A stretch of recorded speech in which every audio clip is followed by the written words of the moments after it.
Hello दोस्तों, आपके अपने चैनल अखिल स्टडी पॉइंट में दोस्तों आपका बहुत बहुत स्वागत है। दोस्तों आज मैं आपके लिए भारत में विरासत स्थलों पर सामान्य ज्ञान के कुछ मोस्ट इंपोर्टेंट क्वेश्चंस को लेके आया हूं दोस्तों, जिन्हें हम द हेरिटेज ऑफ इंडिया के नाम से जानते हैं दोस्तों। साथ ही दोस्तों जो भी आपको मैं क्वेश्चंस कराऊंगा दोस्तों मैं पूरी डिटेल के साथ कराऊंगा। तो आइए वीडियो को शुरू करते हैं। पहला क्वेश्चन हमारा, किस इमारत को सफेद संगमरमर मुगल वास्तुकला के नाम से जाना जाता है दोस्तों? तो सफेद संगमरमर के नाम से दोस्तों ताजमहल को जाना जाता है। किसको जाना जाता है? ताजमहल को जाना जाता है। ऑप्शन ए राइट आंसर होगा दोस्तों। ताजमहल जो है आगरा में स्थित है दोस्तों। कहाँ स्थित है? आगरा में स्थित है। दुनिया के 7 अजूबों में से एक सफेद संगमरमर की मुगल वास्तुकला ताजमहल का निर्माण सम्राट शाहजहां ने अपनी पत्नी मुमताज महल की याद में करवाया था। किसके दोस्तों? अपनी पत्नी मुमताज की याद में बनवाया था। यह आगरा में जमुना नदी के तट पर स्थित। कहाँ? आगरा में जमुना नदी के तट पर स्थित है। इसे 1653 में 32 मिलियन भारतीय रुपए की अनुमानित लागत के साथ पूरा किया गया था दोस्तों, जो आज 58 बिलियन भारतीय रुपए तक पहुंच गया है। इसे दुनिया भर में मुगल वास्तुकला का सबसे अच्छा उदाहरण माना जाता है। इसे भारत में मुस्लिम कला का गहना भी कहा जाता है। क्या कहा जाता है दोस्तों? अगर आपसे पूछा भारत में मुस्लिम कला का गहना किसे कहा जाता है, तो राइट आंसर हो जाएगा क्या दोस्तों? ताजमहल को कहा जाता है, जो भारत की विरासत से जुड़े होने के कारण दुनिया भर में सबसे ज्यादा पहचाना जाता है। क्या दोस्तों? दुनिया भर में विश्व प्रसिद्ध है। कौन से मंदिर अपनी नगर शैली के प्रतीकवाद और कामुक आकृतियों और मूर्तियों के लिए प्रसिद्ध है दोस्तों? तो कामुक आरतियों के लिए आकृतियों के लिए दोस्तों खजुराहो दोस्तों। कौन सा? खजुराहो। खजुराहो प्रसिद्ध है दोस्तों। ऑप्शन बी राइट आंसर हो जाए दोस्तों। मध्य प्रदेश में स्थित खजुराहो भारत का एक महत्वपूर्ण यूनेस्को विश्व धरोहर स्थल है दोस्तों। खजुराहो अद्वितीय विरासत स्थल जो झांसी से 175 किलोमीटर दक्षिण पूर्व में स्थित हिंदू और जैन मंदिरों के समूह के लिए प्रसिद्ध है। वे अपने नगर शैली के प्रतीकवाद और कामुक आकृतियों और मूर्तियों के लिए प्रसिद्ध है दोस्तों। कामुक मुद्राओं में मानव और पशु आकृतियों की एक कामुक पत्थर की नक्काशी बहुत ही सौंदर्यपूर्ण ढंग से चित्रित की गई है। भारत की समृद्ध सांस्कृतिक विरासत की गवाही देती है। इनमें से अधिकांश स्मारक 950 से 1050 ईसा पूर्व के बीच के चंदेल राजवंश के शासनकाल के दौरान बनाए गए थे। इसमें कुल 85 मंदिर है। कितने? 85 मंदिर, जो 20 वर्ग किलोमीटर के क्षेत्र में फैले हुए हैं। खजुराहो परिसर के इन सभी मंदिरों में कंदारिया मंदिर सबसे प्रमुख। कौन सा दोस्तों? कंदारिया मंदिर सबसे प्रमुख है। नेक्स्ट, कौन सा विरासत स्थल कला और वास्तुकला की उत्कृष्ट द्रविड़ शैली को दर्शाता है दोस्तों? कौन सी दर्शाता दोस्तों? वास्तुकला की उत्कृष्ट द्रविड़ शैली को दर्शाता है दोस्तों। तो इसका जो राइट आंसर होगा दोस्तों option number C, Hampi. Hampi जो है दोस्तों वास्तुकला की उत्कृष्ट दृष्टि को दर्शाता है दोस्तों। ऑप्शन सी राइट आंसर हो जाए। हम्पी कर्नाटक के उत्तरी भाग में स्थित है। कहां दोस्तों? कर्नाटक के उत्तरी भाग में स्थित है। एक यूनेस्को विश्व धरोहर स्थल है दोस्तों। यह विजयनगर के प्राचीन समृद्ध साम्राज्य के खंडरों के भीतर स्थित है। हम्पी के खंडर विरासत स्थलों का एक संग्रह है जो कला और वास्तुकला की उत्कृष्ट द्रविड़ शैली को दर्शाते हैं। इस स्थल का सबसे महत्वपूर्ण विरासत स्मारक विरूपाक्ष मंदिर है, जो हिंदुओं के लिए एक बहुत ही महत्वपूर्ण धार्मिक केंद्र बना हुआ है।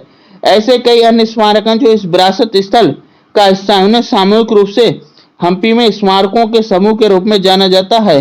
कुछ अन्य ज्ञात मंदिरों में कृष्ण मंदिर परिसर, नरसिम्हा गणेश, हेमकुटा मंदिर, अच्युतराय मंदिर, बिट्ठुल मंदिर, पटाभिराम मंदिर परिसर, लोटस महल परिसर, महेंद्र परिसर के आसपास के कई पूरे बाजार शामिल हैं दोस्तों इसमें। ठीक है। नेक्स्ट, उस विरासत स्थल का नाम बताइए जिसमें 31 रॉक कट बौद्ध गुफा स्मारकों, चित्रों, मूर्तिकला की बेहतरीन कृतियां शामिल की गई हैं दोस्तों। तो इसका जो राइट आंसर दोस्तों ऑप्शन नंबर सी, अजंता दोस्तों। किसे? अजंता को जो है शामिल किया गया। ऑप्शन सी राइट आंसर हो रहा है दोस्तों। भारत के पहले विश्व धरोहर स्थलों में से एक अजंता की गुफाएं लगभग दूसरी शताब्दी ईसा पूर्व से 650 ईसा पूर्व तक की हैं और इसमें 31 रॉक कट बौद्ध गुफा स्मारकों, चित्रों और मूर्तिकला की बेहतरीन कृतियां शामिल हैं। गुफाएं 2 अलग अलग चरणों में बनी है। सातवाहन राजवंश के संरक्षण में सातवाहन काल का पहला 230 बीसी से 220 ईसा पूर्व, दूसरा वाकटक राजवंश के सम्राट हर्षण के शासनकाल में गुफाएं जो है दोस्तों निर्मित की गई थी। भारतीय कला और वास्तुकला ने पूरे इतिहास में जिस तरह से प्रगति की है उस पर अजंता कला और वास्तुकला की शैली का क्रांतिकारी प्रभाव पड़ता है। मुख्य रूप से बुद्ध के जीवन से संबंधित नक्काशियों और मूर्तियों के होने से यह कहा जा सकता है कि यह भारतीय शास्त्रीय कला की शुरुआत का प्रतीक है दोस्तों। कहाँ? अजंता की गुफाएं। नेक्स्ट, कौन सी गुफाएं अपनी भारतीय रॉक कट वास्तुकला के लिए प्रसिद्ध है दोस्तों? तो इसका जो राइट आंसर हो जाएगा दोस्तों एलोरा की गुफाएं। दोस्तों कौन सी? एलोरा की गुफाएं, option D right answer. Ellora गुफाएं जो भारतीय रॉक कट के लिए प्रसिद्ध है दोस्तों। एलोरा की गुफाएं एक महत्वपूर्ण यूनेस्को विश्व धरोहर स्थल है और एक पुरातात्विक स्थल है जो औरंगाबाद शहर से 29 किलोमीटर उत्तर पश्चिम में स्थित है। एलोरा की गुफाएं अपनी भारतीय रॉक कट वास्तुकला के लिए प्रसिद्ध है।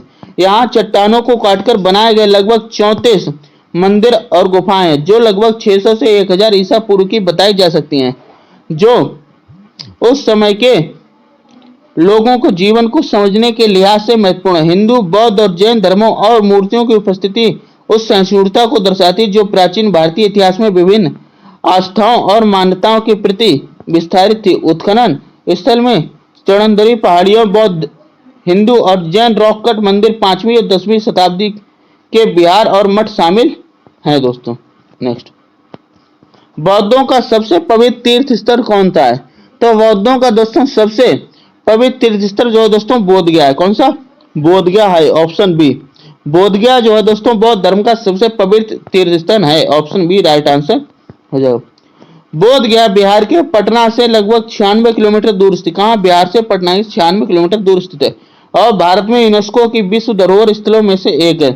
यह बौद्धों के लिए महत्वपूर्ण धार्मिक केंद्र है क्योंकि यहीं पर महात्मा बुद्ध को ज्ञान प्राप्त हुआ था। पवित्र बौद्ध वृक्ष वह स्थान है जहां सिद्धार्थ को ज्ञान प्राप्त हुआ और वे गौतम बुद्ध बन गए। प्रसिद्ध महाबोधि मंदिर की स्थापना लगभग 250 ईसा पूर्व में अशोक महान के शासनकाल में हुई थी। यह सबसे पुराने बौद्ध मंदिरों में से एक है। वर्तमान में बोधगया में महाबोधि मंदिर परिसर में 50 मीटर लंबा महाबोधि मंदिर, ब्रजासन, पवित्र बोधि वृक्ष और बुद्ध की ज्ञान प्राप्ति के अन्य 6 पवित्र स्थल शामिल हैं जो कई प्राचीन वेटिव स्तूपों में से घिरा हुआ है। इन सभी कारणों के कारण बोधगया को बौद्धों के लिए सबसे पवित्र तीर्थ स्थल माना जाता है दोस्तों। नेक्स्ट, पूर्वी गंगा राजवंश के राजा नरसिम्हादेव प्रथम ने किस विश्व धरोहर स्थल का निर्माण कराया था दोस्तों? तो इन्होंने दोस्तों सूर्य मंदिर का निर्माण कराया था। किसका कराया था? सूर्य मंदिर का निर्माण कराया था, ऑप्शन डी राइट आंसर हो जाएगा दोस्तों। कोणार्क का सूर्य मंदिर 13वीं शताब्दी का मंदिर है जो उड़ीसा के कोणार्क में स्थित है। इसका निर्माण पूर्वी गंगा राजवंश के राजा नरसिम्हादेव प्रथम ने लगभग 1250 ईसा में करवाया था दोस्तों। सूर्य मंदिर नक्काशीदार पत्थरों के पहिए, स्तंभे और दीवारों के साथ एक विशाल रथ के आकार में है और इसका नेतृत्व 6 विशाल नक्काशीदार घोड़ों द्वारा किया गया है दोस्तों। इसे भारत के सबसे बड़े ब्राह्मण अवरोहणों में से एक माना जाता है। ऐसा कहा जाता है कि मंदिर मूल रूप से चंद्रभागा नदी के मुहाने पर बनाया गया था, लेकिन तब से जलरेखा घट गई है। भारत की विश्व धरोहर स्थल कलिंग वास्तुकला की पारंपरिक शैली की भव्यता को दर्शाता है दोस्तों, और जो उस समय से प्रचलित थी दोस्तों। नेक्स्ट, बादशाह शाहजहां ने अपनी राजधानी आगरा से दिल्ली स्थानांतरित करते समय क्या बनवाया था? उन्होंने जो राजधानी दोस्तों आगरा से जब दिल्ली स्थानांतरित की थी दोस्तों, तो उन्होंने रेड फोर्ट का निर्माण कराया था। किसका कराया था दोस्तों? रेड फोर्ट का निर्माण कराया था दोस्तों, ठीक है, जिसे हम लाल किला के नाम से जानते हैं। क्या है? रेड फोर्ट, अर्थात लाल किला के नाम से जानते हैं दोस्तों। ऑप्शन सी राइट आंसर हो जाएगा। नई दिल्ली के ऐतिहासिक शहर के केंद्र में स्थित लाल किला का निर्माण सम्राट शाहजहां द्वारा किया गया था जब उन्होंने अपनी राजधानी आगरा से दिल्ली स्थानांतरित की थी, जिसे उस समय शाहजहानाबाद के नाम से जाना जाता था। किला मुगलों का राजनीतिक केंद्र बन गया। शाहजहां के अधीन मुगल कला और वास्तुकला अपने चरम पर पहुंच गई और लाल किला इसका आदर्श उदाहरण है दोस्तों। लाल किले के कई पहलुओं में वास्तुकला के इंडो इस्लामिक, तिमुरिड, हिंदू और फारसी रूपों का मिश्रण देखा जा सकता है। यह लाल बलुआ पत्थर से बना हुआ और इसमें निजी मंडप, दीवाने आम, दीवाने खास जैसी कन्य अन्य छोटी छोटी इमारतें हैं दोस्तों। लाल किला भारत में सबसे लोकप्रिय यूनेस्को विश्व धरोहर स्थलों में से है। इसका प्रबंध सीधे भारतीय पुरातत्व सर्वेक्षण द्वारा किया जाता है दोस्तों। नेक्स्ट, निम्नलिखित में से कौन भारत में सबसे पुरानी पत्थर की संरचना है? सबसे पुरानी पत्थर की संरचना दोस्तों कौन सी है दोस्तों? तो इसका जो राइट आंसर है दोस्तों option number D Sanchi. Sanchi जो है दोस्तों सबसे पुरानी पत्थर की संरचना है दोस्तों। मध्य प्रदेश के सांची में स्थित बौद्ध स्मारक भारत के एक विश्व धरोहर स्थल है। भारत की सबसे पुरानी पत्थर की संरचना है दोस्तों।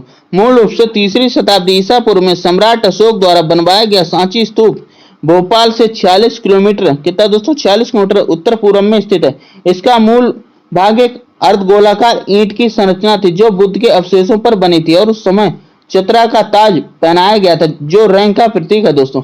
2री शताब्दी ईसा पूर्व के दौरान स्तूप को तोड़ दिया गया और सातवाहन काल के दौरान इसका जीर्णोद्धार किया गया। जब प्रवेश द्वार और छज्जे का निर्माण रंग रोगन ने किया गया था तो सांची स्तूप के अलावा यहाँ कई अन्य संरचनाएं मौजूद है जैसे अखंड स्तंभ, मंदिर, महल और मठ। यह लगभग 12वीं शताब्दी ईस्वी तक बौद्धों के लिए एक प्रमुख तीर्थ स्थल बना, जिसके बाद इस धर्म की लोकप्रियता में गिरावट आई दोस्तों। नेक्स्ट, बृहदेश्वर मंदिर, गंगईकोंडा, चोलपुरम का मंदिर और ऐरावतेश्वर मंदिर किस विरासत स्थल का हिस्सा है दोस्तों? दोस्तों ये चोल क्या का दोस्तों? चोल मंदिर का हिस्सा है दोस्तों। ऑप्शन ए राइट आंसर हो जाए दोस्तों चोल वंश का। इन मंदिरों का निर्माण चोल साम्राज्य के शासनकाल के दौरान हुआ। भारत के दक्षिणी भाग में किया गया बृहदेश्वर मंदिर, गंगईकोंडा, चोलपुरम का मंदिर और ऐरावतेश्वर मंदिर इन सभी मंदिरों में सबसे महत्वपूर्ण है। बृहदेश्वर मंदिर का निर्माण राजा राज प्रथम के शासनकाल में किया गया था और जब चोल वास्तुकला की बात आती है तो यह मील का पत्थर गंगईकोंड चोलपुरम के मंदिर का संरक्षण राजेंद्र प्रथम ने किया था और यह भगवान शिव को समर्पित था। और ऐरावतेश्वर मंदिर राजा राज द्वितीय के समय में बनवाया गया था और सौंदर्य की दृष्टि से अन्य दो से अलग है। यह मंदिर चोल कला, वास्तुकला और मूर्तिकला की स्थापत्य भव्यता सुंदरता के प्रमाण है। यह मंदिर जीवित मंदिर है जो अनुष्ठान और उत्सव हजारों साल पहले लोगों द्वारा मनाए जाते हैं, भी आज भी मनाए जाते हैं दोस्तों इन मंदिरों को लेकर दोस्तों। नेक्स्ट, काजीरंगा वन्य जीव अभयारण्य किस राज्य में स्थित? ये दोस्तों क्वेश्चन उससे आ गया दोस्तों, ठीक है, वन्य जीव अभयारण्य, ठीक है, लेकिन आ गया है तो दोस्तों इसको हम देख लेते हैं, ठीक है। काजीरंगा वन्य जीव अभयारण्य किस राज्य में स्थित है दोस्तों? तो उसे असम राज्य में स्थित। कहां दोस्तों? असम राज्य में स्थित है दोस्तों। अपने एक सींग वाले गैंडों के लिए प्रसिद्ध काजीरंगा वन्यजीव अभयारण्य असम में स्थित है और भारत के अछूते प्राकृतिक क्षेत्रों में से एक। ऐसा कहा जाता है कि भारत में विश्व धरोहर स्थल है। लॉर्ड कर्जन द्वारा शुरू की गई एक परियोजना थी। जब उनकी पत्नी इस क्षेत्र में गैंडे को देखने के लिए असफल नहीं तो उन्होंने अपनी पति से इन लोकप्रिय जातियों के संरक्षण के संबंध में उपाय करने का आग्रह किया। यह पार्क ब्रह्मपुत्र नदी के बाढ़ के मैदानों पर स्थित है। इसमें मुख्य रूप से घने घास के मंदिर हैं दोस्तों। इसके माध्यम से कई धारा और झीलें भी बहती हैं दोस्तों। काजीरंगा में लगभग 15 लुप्तप्राय भारतीय जीव प्रजाति हैं। इनमें से गैंडा सबसे अधिक लुप्तप्राय है दोस्तों। अन्य स्तनधारियों में कैपेट लंगूर, हुलांग गिब्बन, वाघ, तेंदुआ, स्लॉथ, भालू, गंगा डॉल्फिन, उदबिलाव, जंगली सुअर, जल भैंसा, गौर सांबर, दलदली हिरण, हॉन्ग और भारतीय मंठजैक भी शामिल हैं दोस्तों। नेक्स्ट, विश्व का सबसे बड़ा मैंग्रोव वन अभ्यारण्य कौन सा है दोस्तों? दोस्तों ये सुंदरवन हो जाए दोस्तों। कौन सा? सुंदरवन जो है मैंग्रोव वन के लिए जाना जाता है दोस्तों। सुंदरवन जो है मैंग्रोव वन के लिए जाना जाता है। रॉयल बंगाल टाइगर्स के लिए प्रसिद्ध सुंदरवन राष्ट्रीय उद्यान एक प्रसिद्ध टाइगर रिजर्व है दोस्तों। आइए दोस्तों ये दो क्वेश्चन जो है दोस्तों उसमें से आएगा, ठीक है। अब आइए हम फिर से हेटेज क्वेश्चन को करते हैं। भारत में कौन से विश्व धरोहर स्थल का निर्माण बेगा ने करवाया था दोस्तों? तो इसका जो राइट आंसर है दोस्तों हुमायूं का मकबरा। हुमायूं का मकबरा का जो है निर्माण करवाया था दोस्तों, ठीक है। भारत में इस विश्व धरोहर स्थल का निर्माण हुमायूं की पहली पत्नी बेगम बेगा ने 1565 से 1572 के बीच करवाया था।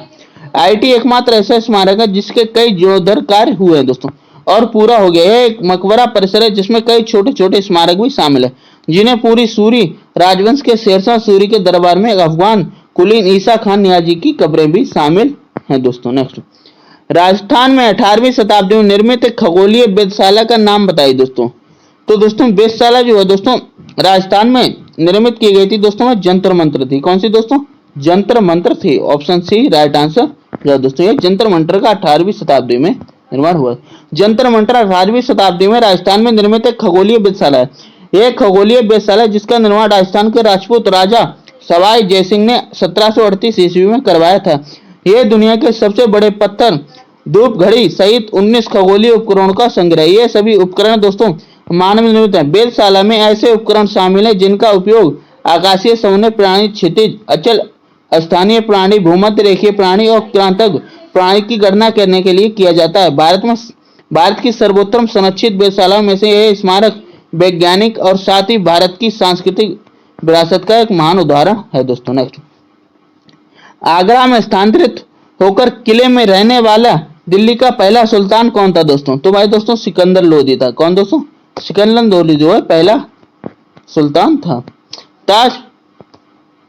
ताजमहल के काफी करीब आगरा किला मुगल साम्राज्य द्वारा निर्मित सबसे महत्वपूर्ण स्मारकीय संरचनाओं में से एक है। हालांकि आगरा का किला मुगल काल में अकबर के समय में बनवाया गया था, लेकिन यह त्रिमुड की फारसी कला वास्तुकला के भारतीय रूपों का मिश्रण है दोस्तों। क्योंकि किला मूल रूप से ईंटों से बना था, एक स्मारक है जिसे वादलगढ़ के नाम से भी जाना जाता है, जो एक हिंदू शुक्राव राजपूत राजा राज बदल सिंह के पास था दोस्तों। आक्रमण के बाद सिकंदर लोदी आगरा में स्थानांतरित होने और किले में रहने वाला दिल्ली का पहला सुल्तान बना था दोस्तों।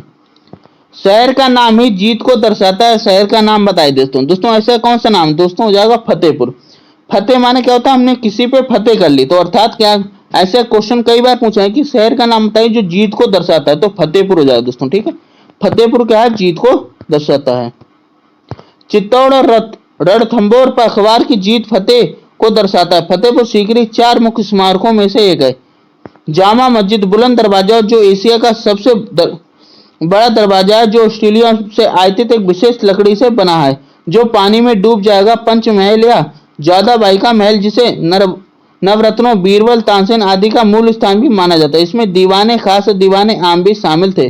बुलंद दरवाजे के अंदरूनी हिस्से में सलीम चिश्ती का मकबरा। ये सभी मुगल इमारतें बाद में विश्व धरोहर स्थलों का हिस्सा है दोस्तों। नेक्स्ट, कौन सा विरासत स्थल अपने सीढ़ीदार गलियारों, मूर्तियों और कुएं में पत्थर की नक्काशी के लिए जाना जाता है दोस्तों? तो इसका जो राइट आंसर है दोस्तों ऑप्शन नंबर बी, रानी की वाव।